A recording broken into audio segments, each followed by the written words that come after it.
Varmt välkommen till volvosweden.se och våran YouTube-kanal. I den här videon så tänkte jag vi skulle ta och gräva ner oss ganska långt in i hur man felsöker sina bränslespridare.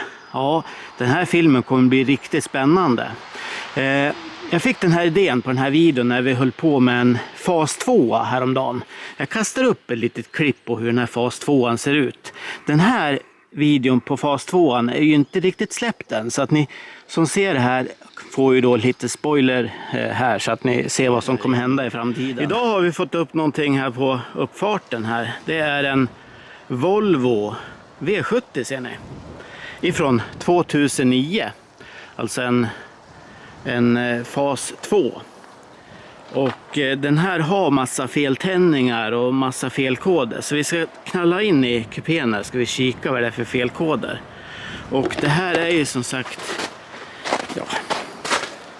en yngre tjej som kör den här. Vi har ju LGF-skylten och den så här också. Så det här blir lite spännande. För tillfället så är den fas 2 hemma hos ägaren. På grund av att jag tror jag hittade var felet var någonstans. Vi får se. Jag slänger också upp ett litet klipp här på vad jag tror var felet.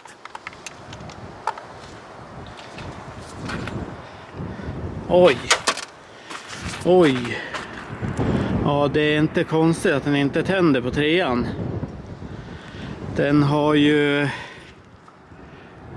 är helt insörjd med olja. Så ja, frågan är varför det blir så här. Då såg ni den här oljiga tändstiftet som kom ifrån 3:ans cylinder där. Ja, ägaren har fått med sig bilen och försöker ju rent nere vid kolven där nere. Troligtvis så har det ju läckt ner olja i den cylindern efter läckage från ventilkåpspackningen. Men åter till den här videon. Jag fick ju väldigt lust att gräva ner mig nu hur vi felsöker våra bränslespridare och hur man kan rengöra de här. Så att den här videon tycker jag ska bli riktigt kul att få göra. Och vi använder oss av våran facelift här som vi använder i exemplet. Så att vi ska gå och kika lite grann på bränslespridarna här i motorutrymmet här. Ja, vi ska ju gräva ner oss allt som vi orkar här, hur vi felsöker våra bränslespridare. Och det här kommer ju innebära lite olika alternativ med lite olika vinklar hur vi går vidare med att ta reda på vem och vilken av spridarna som är trasig eller dålig och behöver bytas ut. Och vi ska även då försöka att rengöra en sån här rackare utan några som helst specialverktyg. Så att jag tycker ni hakar med på den här videon. Nu kör vi! Ja, har vi problem med en bränslespridare då lär vi veta det ganska snart. För att en sån här, om det är fel på en sån, då får vi ganska stora driftproblem. Och vi får också misständningar och bilen går jättedåligt. Och ju fler spridare som är trasiga eller är något annat fel på, desto sämre kommer bilen gå naturligtvis. Och de här vill vi ju inte bara köpa hur som helst, för de här är inte billiga. Så vi ska försöka hitta så mycket tips som möjligt här innan vi bestämmer oss för att köpa en sån här spridare. Och då börjar vi ju med att läsa ut felkoderna. Så att det är det allra första vi gör, så att vi slänger oss in i kupén, kopplar i OBD2-dongen och läser ut felkoderna. Och en sån här skanner kan ni ju få 500 kronor rabatt på plus fri frakt när ni handlar. Så jag kastar upp den länken här. Nu slänger vi oss in och kör ut lite felkoder. Ja, när vi har en bil som går riktigt dåligt och den misständer och den går knappt att gasa med. Den rullar knappt och det hackar och den hoppar och rycker och allt möjligt. Ja, då vi har ju ganska klara besked när det är en spridare som är dålig. Och oftast så har vi också då motorlampa som jag tänder. Nu har inte jag det, men jag kastar upp den här lampan som vi alla känner igen. Alla vi som älskar bilar älskar den lampan när den tänds. Eller hur? Ja, vi börjar alltid med att koppla in en sån här feldiagnosskanner. Och den här kopplar man in då med en sån här OBD2-grej i bilens, så vi kommer åt bilens data här. Och när vi då har problem med en spridare, ja, det vanligaste koden som dyker upp här, det är ju då den heter P0200. Den här är inte vanlig på att den finns på Volvo, men den här kan gå upp ända till P0208 och då pekar den på vilken cylinder. Den sista nollan där pekar på vilken cylinder eller vilken bränslespridare du ska koncentrera dig på. Så står det liksom att P0201, ja då är det ju första spridan som är problemet med. På Volvo så får vi upp den här. Om vi nu har problem med en bränslespridare här, då är den här ganska vanlig. P0301, nu tog jag bara en, för den här koden kan starta på P0300 upp till P0308. Och sista siffran här, den säger ju då vilken cylinder som den har registrerat de här misständningarna på. Och det här är just en sån här misständningskod som vi får. Som ettan här, då får vi ju då att cylinder 1, den är misstänksam. Gå och kika på den. Så att det här är ju inte något kvitto på alls att det är just en bränslespridare som är problemet. Utan här ger den bara tips till dig var du ska börja titta någonstans. Så det vill jag bara tipsa er om, att starta alltid först med att kolla felkoderna. Och har du då den här motorlampan som tänds här, då vet du att då har du en felkod i systemet. Så att ja, lite start. Vi börjar starta filmen lite felkoder. Det gör vi alltid. Som jag sa så är det ju mycket lättare att komma åt bränslespridarna, i alla fall kontakterna på en fas 2 än vad det är på en V71 från 2006 facelift. Här på den här bilen så måste vi ta och skruva bort de här två skruvarna som håller den här kåpan över bränslespridarkontakterna. Och där sitter ju då med en T30 här. Och när man då börjar läsa ut felkoderna först här, och man kan se att den kanske koncentrerar sig på en cylinder här.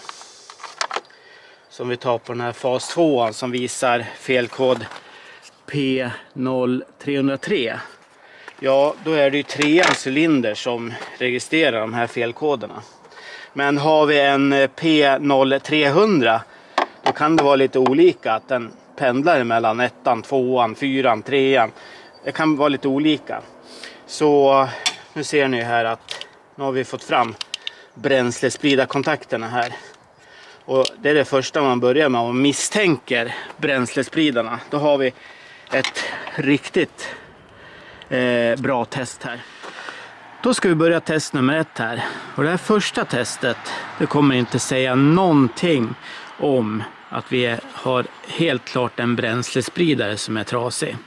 Utan de här testerna som vi kör allihopa idag, då måste vi packa ihop i ett helt paket för att kunna veta vad som är felet på den här bilen.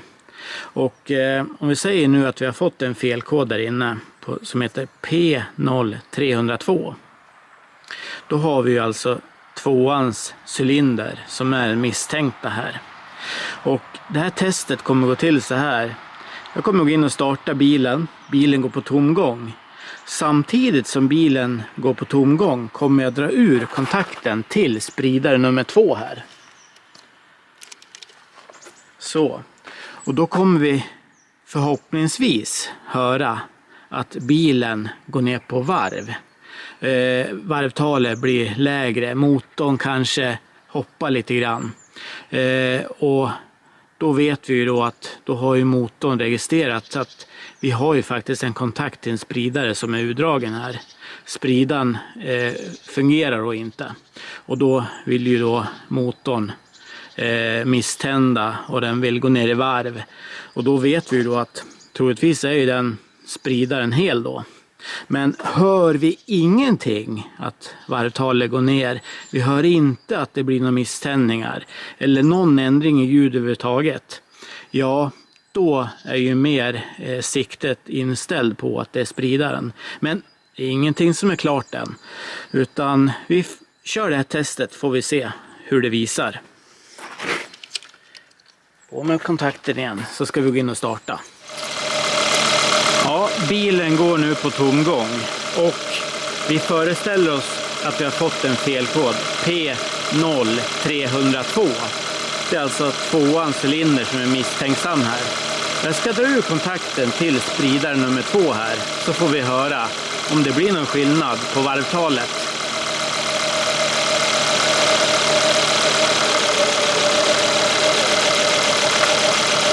Där hör ju ni ganska på en gång att det blir skillnad.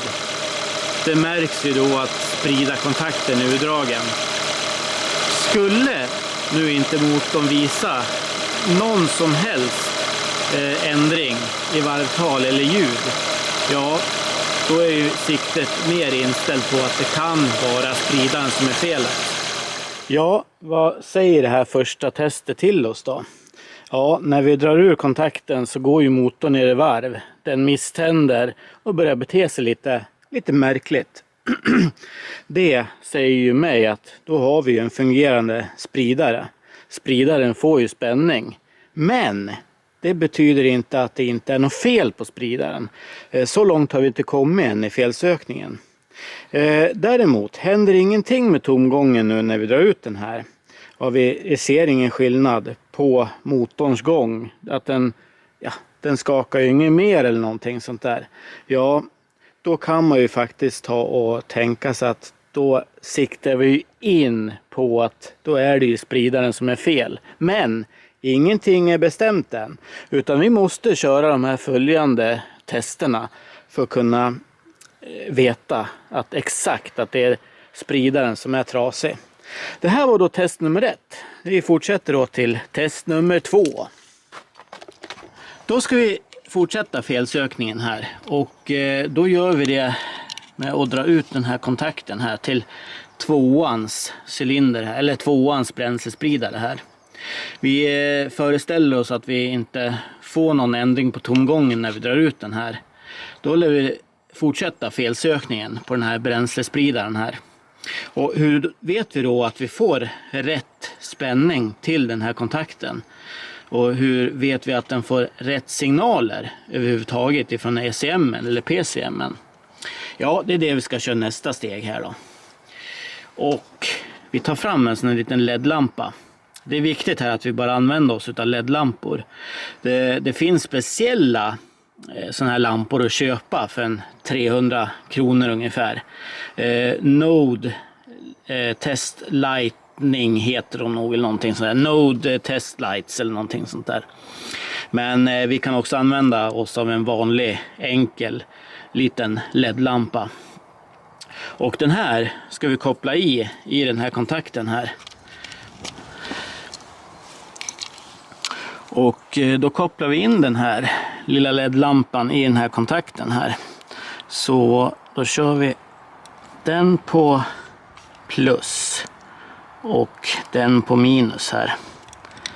Så. Och nu har ju jag gjort det här testet i mörkret då den här lampan syns bättre. Så jag kommer att lägga upp det klippet när vi kör testet i mörkret, så ser ni ju klart och tydligt att vi får spänning till kontakten samt att vi får också signaler från ECM. Så jag lägger upp det klippet här nu.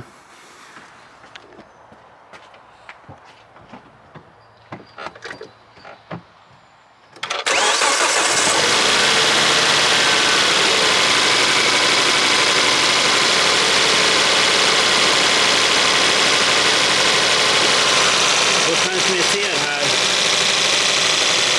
att den blinkar ju rätt så bra den signaler från ECM.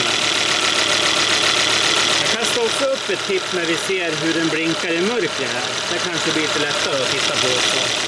Ja, skulle vi nu inte få signaler till den här lampan och den är helt svart eller den ger ingen liv alls, ja då får vi börja kika på kabelbrott här, eller om det är någon säkring som har gått sönder här.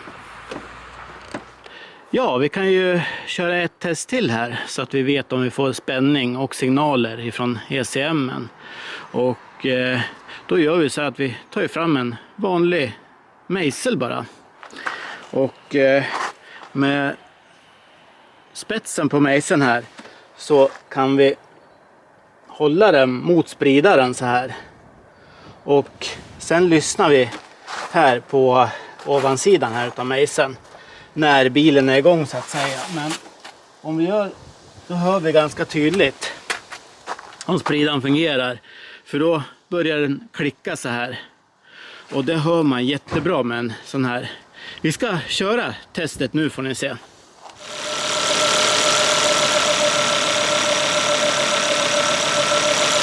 det knackar hur fint som helst härifrån spridaren här. Jag ska försöka göra så att ni får ett ljud härifrån. Lägger kameran på här för att se.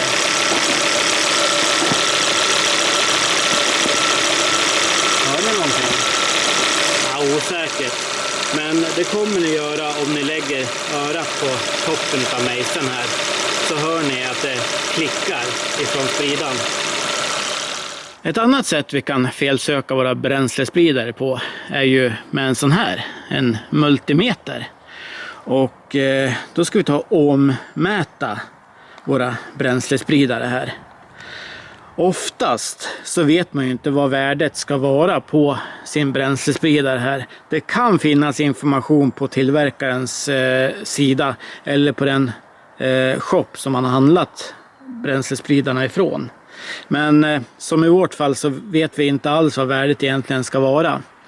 Och då kan vi göra på ett annat vis här, att vi mäter då alla bränslespridare. Alltså vi börjar med 1:an, 2:an, 3:an, 4:an och 5:an.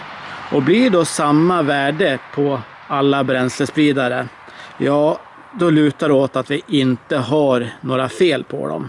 Men är det något värde som sticker ut lite grann, ja då får vi liksom koncentrera oss på den spridan här. Men vi gör det här testet nu så får vi se. Nu har jag första spridan här är ju, kontakten här är ju fast med så här buntband för att kontakten har gått sönder. Så den tänker jag inte lossa på. Men de andra 4 spridarna här, de tar vi och lossar på och tar och mäter vad vi får för resultat. Och ni ser lite grann vad jag har multimetern inställd på här. Nu kör vi! Så där, då har vi ju bränslespridaren alldeles i bild här ser ni. Och bränslespridaren har ju 2 stift. Så att vi ska sätta en sån här mätpinne på ett av stiften där. Och sen ska vi ta och sätta det andra stiftet på den andra pinnen där. Då får vi ett värde på multimetern som ni snart ska se. Då påbörjar vi mätningen här då. Och då börjar jag med spridare nummer 2 här. För att spridare nummer 1 så är ju kontakten, den har ju satt det fast med buntband, själva kontakten. Så den vill jag inte lossa på. Men vi kör spridare nummer 2 här. Och då är ju själva målet här om att vi ska få ungefär samma värde på alla spridare. Där har vi då 14,4, 14,3 på spridare nummer 2 där ser ni. Och då fortsätter vi till spridare nummer 3. Hoppas ni ser någonting här. Och då får vi ett värde på 14,3 där ser ni. Ja, då tar vi nästa spridare. Då har vi samma värde på i stort sett varenda en här. Och där på näst sista spridaren får vi då ett värde på 14,2. Ska se, 14,2. Jag har inte riktigt kontakt på den där. Ska se, här har vi den. Nu har vi 14,3 där, 14,2. Och sen då tar vi den sista spridaren här då.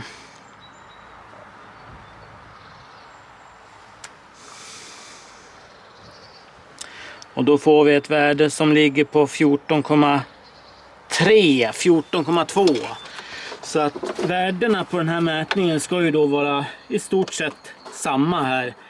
Och nu har vi ingen spridare som vi tycker drar iväg i någon värde här, utan alla spridare ser ut att fungera här. Och de här spridarna bytte jag för 1 år sedan, så att de ska ju vara okej de här. Men får du någon spridare här som sticker iväg i värde här, så då är ju den du ska misstänka är problemet. Ja, trots alla de här tipsen som vi har gjort i videon nu, så har vi ju fortfarande kanske misstankar om att det är de här spridarna det är fel på. Det är inte alls ovanligt att de här blir igensatta och smutsiga. Så att idag tänkte vi skulle ta och kasta in de här i en liten egen tvättmaskin. Så vi går in och fixar det där inne.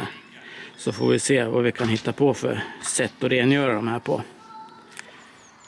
Då har vi gjort en egen setup här. Och här har vi ju plastbunken som vi fångar upp rengöringsmedel med, som vi ska köra genom spridan här.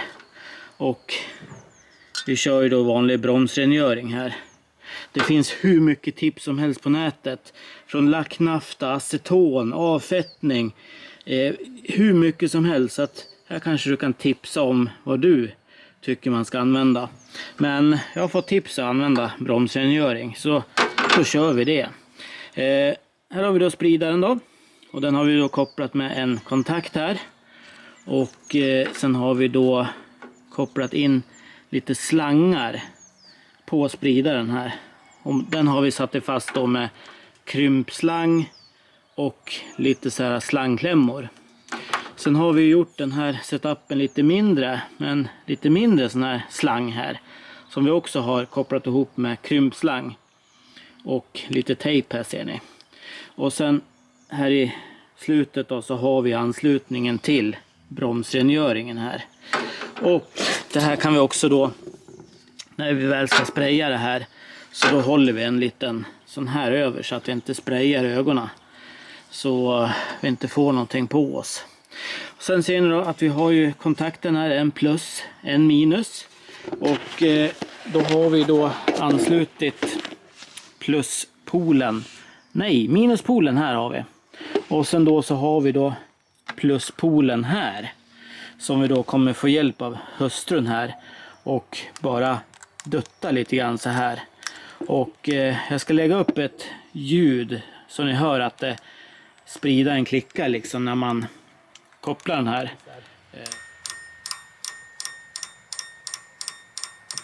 Hörde ni att det blir som ett litet metalliskt klickljud? Så när man rör den här pluspolen här. Det går ju för sig att koppla tvärtom också, att man har en pluspol istället fast här. Och sen duttar man med minuspolen. Det går ju också bra. Men ja, om vi skulle börja köra rengöringen här då. Det här blir ju jättespännande. Så nu kör vi.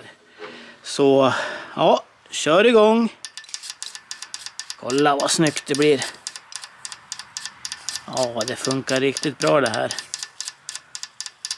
Jajamän. Ja. Så, det där räcker. Kolla vad snyggt.